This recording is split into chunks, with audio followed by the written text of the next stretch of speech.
резко тартып өргөм да мен. Ошондо эмне болду ошондо? Өзүнөн кетти, кандай болду? Чалкалап жатып калган да мындай болчу. Кийин тырылганга неме кыла албай калдым да. Уже өзүнөн кетти.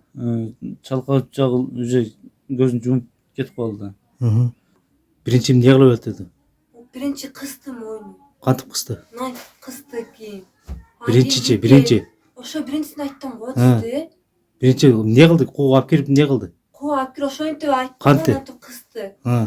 Кысып анан кийин эме кылып, мен сени өлтүрөм деп жип даярдап ошол жерге. Ошол жерде өлүп калды анан. Кийин ошол жерде ошо бойдон эле кете берди. Жок, анан өлтүрүп туруп анан кийин жипти астыбы? Ошо биринчи жипти асып туруп. Жок, биринчи өлтүрдүбү же жипти астыбы? Биринчи жипти асты, анан кийин. Анан өлтүрдүбү?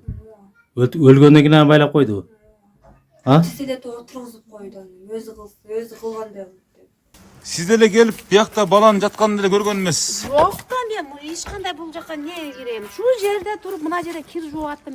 Мен ушул оюма келген жок да. Баланы карай бердим, издей бердим. Мен талаан эле ушул баланы келин уруп, ошол жака качырган окшойт деп эле ошол жакты эле чакыра бериптин, ошол жакты эле карай бериптин. Эки көзүм эле ошол жакта болот. Көрсө бул жакта бул жакта качан эле ошо эмне кылып койгон экен. 4-5 сааттан кийин мен порошок алайын деп кирип атпайм. Бул жер өзү малкана эмес. Эшиктин алды болгон үчүн малкана эмес, кладовка катары кылып эле койгон. Мал байланбайт. Ушул жакта келди. Мен мына ачтым. Мына да ачсам эле уже көрүндү да доктурганы. Анан деп мына жерде жыгылдым. Мына жерде жатып калдым. Уста ойлоп тур. Мына жерде уста ана. Өкө кылмышкер өкө эмне кылып атат? Стажка кылып атат.